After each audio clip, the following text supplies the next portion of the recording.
อยู่โอ้ปะปากโอ้ตายแม่นรุดแล้วบ่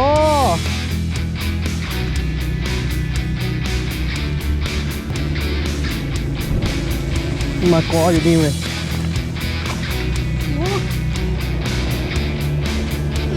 ได้ละไปดีเนาะ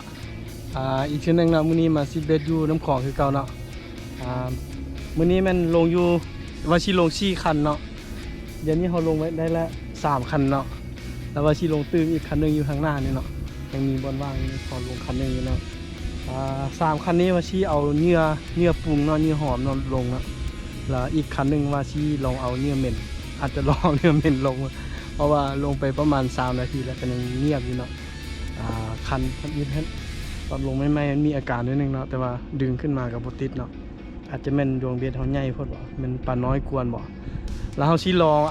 ทางเหงื่อเหม็นแล้วก็สิขุดขี้กระเดือนอย่างลองเกี่ยวมึงเนาะว่าปลามันกินอะไรอย่างเพราะว่าสภาพน้ำปีนี้ก็โบคือเก่าเนาะปกตินี่เดือน11 12เดือน1เนี่ยนะน้ำมันลงหลายแล้วอันนี้น้ำยังขึ้นอยู่เนาะบึดขึ้นบึดลงอยู่อันนี้ก็แม่นผลกระทบจากการเฮ็ดเขื่อนอย่างต่างๆนี่แหละเนาะเฮ็ดให้น้ำมันบ่เป็นไปตามธรรมชาติเนาะเฮ็ดให้ป่าอาจจะตื้นบ่อย่างเพราะว่าจนท้ายเดือน12เดือน1แล้วป่ายังบ่กินเนาะก็กินอยู่แต่ว่าบ่ได้กินคือแต่ละปีเนาะบ่กินคือผ่านมาแล้วปกติซ้ำนี่ปลาสกางอย่างก็เริ่มกินแล้วเนาะแต่เดี๋ยวนี้เงียบอยู่เนาะเดี๋ยวสิลองเบิ่งเพราะว่าสิลองหลายเนื้อทั้งเนื้อปรุงแน่เนื้อเหม็นแน่แล้วก็เอาขี้กระเดือนเนี่ยเนาะลองเบิ่งว่ามันสิได้ผลตัวใดแน่แล้วเขาค่อยเปลี่ยนไปตามสภาพอะไรเนาะเพราะว่ามื้อนี้เขาก็มีเวลาน้อยเนาะ 2-3 ชั่วโมงเนาะมาจับจุดเลย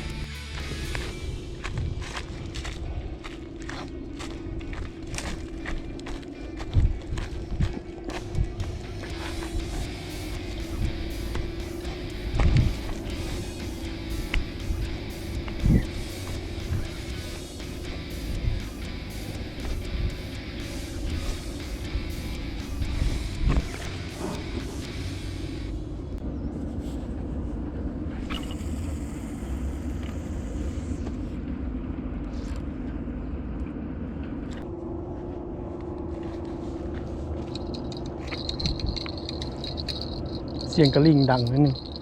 ลองขึ้นมาทุกคน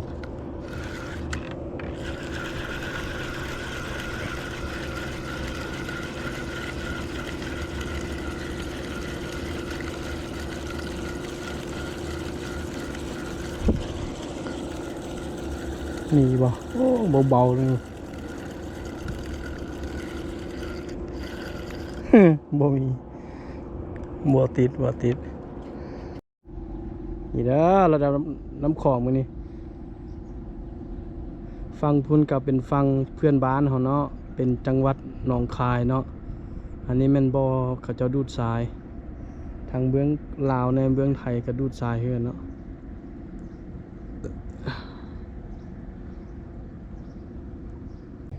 สำหรับเหยื่อมื้อนี้เนาะก็เป็นเหยื่อเก่าเนาะที่เขาเคยลงแล้วมันบ่เบิดนะเอามาซ้ำเหยื่อเป็นเหยื่อตัวเก่าแช่ไว้ตู้เย็นเอามาซ้ำซื่อๆเนาะลองเบิ่งว่ามันสิได้ผลบ่มีเวลามาโดนเนาะ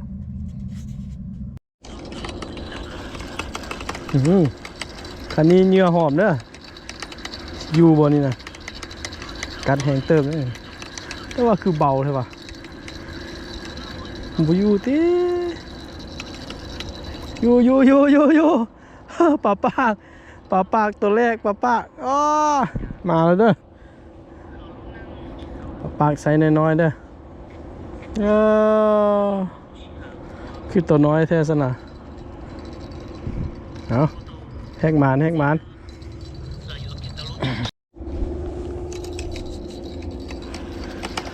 นียวหอมอีกเลยเด้อ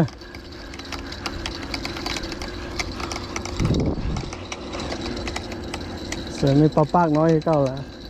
ดึงค่อยๆ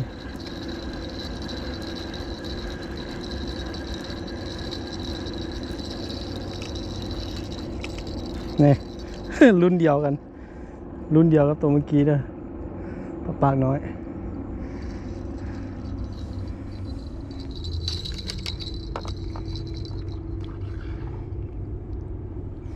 นะตัวที่สองนะปลาน้อย2ตัวเนาะปลาน้อย ปลาสกางปลาอย่างบ่กินเลยเนาะแต่ปลากินไม่กินใส่ไก่เนาะกินดวงเบ็ดที่เราเกี่ยวใส่ไก่เลยโบ2ตัวกินใส่ไก่เบิดเดี๋ยวหน้ามันน่าจะกินใส่ไก่เดี๋ยวสิเปลี่ยนเป็นใส่ไก่เบิ่งสลับกับโฟมมันหมูหันบริใส่เลยคันนี้เด้อ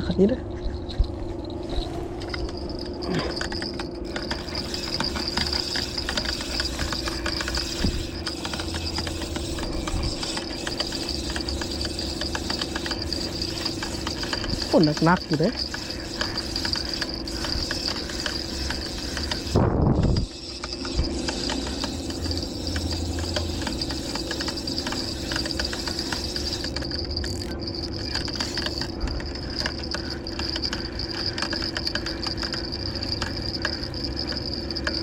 อยู่บ่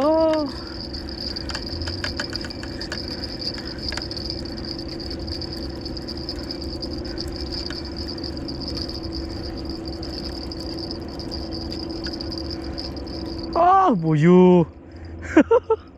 โอ้เกลือตอดแห้งอยู่บ่อยู่เด้อคันนี้หากันลงเมื่อกี้เนี่ยหากันเอามาเปลี่ยนเหยื่อขึ้นเอามาเปลี่ยนเหยื่อดึกลงไปเมื่อกี้นี่นะเป็นเหยื่อหอมเนี่ยคันนี้นะแต่การเป็นสัญญาณที่ดีเนาะถือว่ามีป่าตอดอยู่ ว้าวอยู่บ่คือเบาเลย โอ้ยตอดแหงพันนี้คือเบาแถบบ่อยู่แล้วสินะ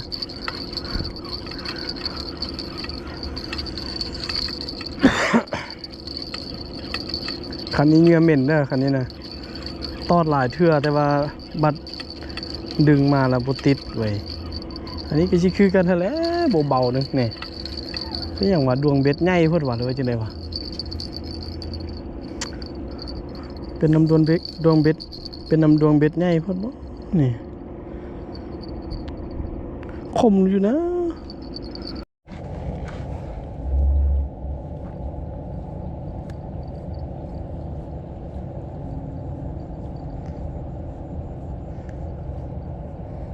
เดี๋ยวนี้คำแล้วเด้อนะการปั้นเหยื่อจะใส่อยู่เบ็ด2 ดวงนึงมันจะเกี่ยวอันใส่ไก่เด้อดวงนึงเกี่ยวใส่ไก่ส่วนอีกดวงนึงเกี่ยวมันหมูกับเบ็ดโฟมเนาะ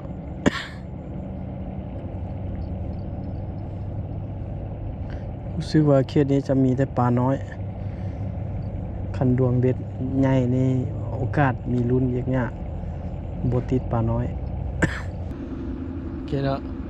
หลังจากปลาปาก2 โตกินแล้วก็มิดมาเลยเนาะ ประมาณ2 ชั่วโมงแล้วบ่มีอาการว่าปลาตอดเลยเนาะเดี๋ยวนี้เรายังลง4 คันอยู่เนาะแต่ว่า2 คันข้างหลังเขาใส่เป็นเนื้อเหม็นเนาะส่วน2 คันข้างหน้าจะเป็นเนื้อหอมเนาะเดี๋ยวลุ้นนำกันเนาะเดี๋ยวนี้4 โมงละเดี๋ยวเราลุ้นนำกันจนฮอด6 โมงมึงว่าสิมีผลงานอย่างมาฝากตื่มบ่เนาะเดี๋ยวติดตามไปนำกันเนาะ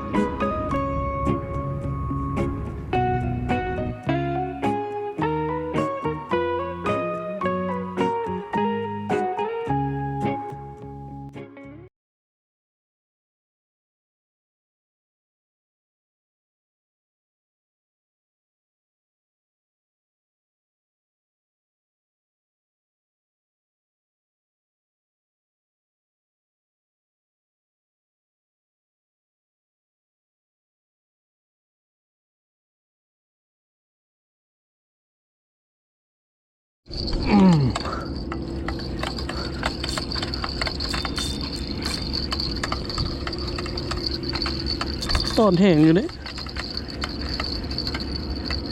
เอ้าคือเบาแล้วสินะโอ้ยเป็นอย่างบ่อยู่บ่กินบ่เก่ง เอากระดิ่งลุดไปละ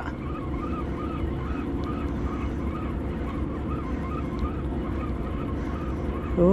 ยบุยูที่บ่อยู่บ่เอากอยดีซ้ำวันนี้อยู่ปะปาก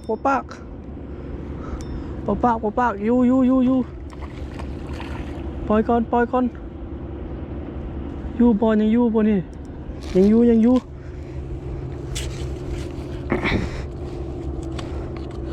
เอาแนวตักไปตักก่อนตักสะพานเอาเมียนซ้ำวันนี้นะโอ้ตายเนื้อตักเอาเมียนซ้ำวันนี้ปะเอาฟาวลุดเด้อเอาไข่กับไข่ยากซ้ำวันนี้นะแม่นลุดแล้วบ่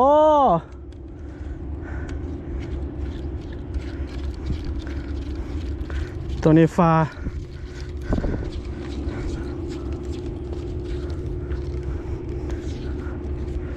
ลุดแล้วบ่อย่าไปรุ่นน้ำกันเด้อนี่มากออยู่นี่เว้ยมันนี่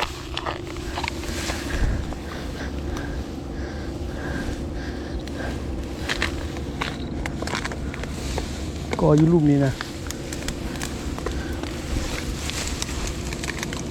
นี่นะกออยู่รูปนี้นะเห็นบ่ยังอยู่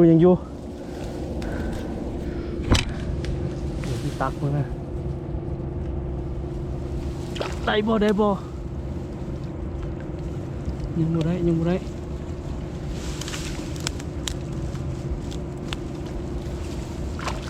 โอ้เอาเสร็จละไม่รุดหรอวะ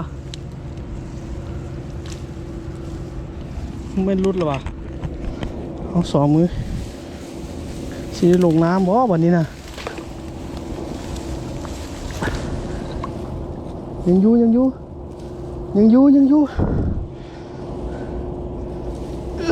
ได้ละฮู้เอ้ยนี่ปลาปา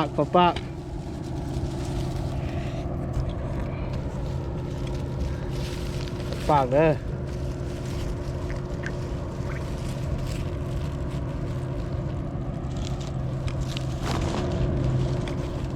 เดี๋ยวปลดก่อนโอ้กินบักแห้งแต่ว่าบัดดึงมาหันบ่สู้เนาะก็เลยคิดว่าบ่อยู่ติบัดดึงมาแท้ก็จริงอยู่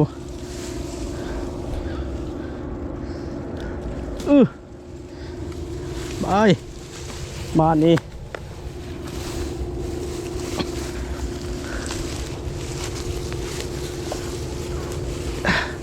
โอ้ยยังมันลำบากเลยดิ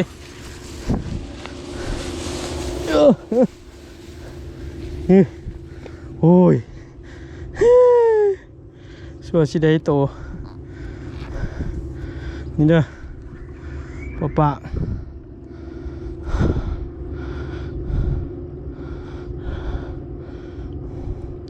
โมเดลเอาอันนั้นลงมาซ้ำนะอันแนวตากป่านะนี่ปะซ้ำฝ่ามือเนาะกินแห้งเติบเอาใส่นี่เลยใส่ในนี้เลยยาจากน้อยมันชีอันโบเห็นหุ่งละเขาชีได้เก็บเบ็ดเลยนะผลงานมื้อนี้ได้ปลาได้3 ตัวเนาะปลาปากเบิดเนาะ ปลาปากน้อย2 ตัวปลาปากน้อย2 ตัวท่านกินอันเนื้อหอมเด้อเนื้อปรุงเขาเด้อส่วนอีกตัวหนึ่งตัวใหญ่นิดนึงมันกินเนื้อเหม็นเนาะโบเข้าใจกัน มันไปลงกินเนื้อเหม็นได้ยังไงเนาะเดี๋ยวชิพาไปเบิ่งผลงานเนาะ เนี่ยผลงานเขา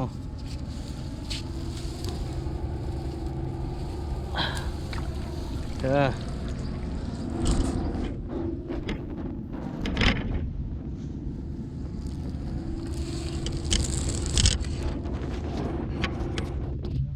เอา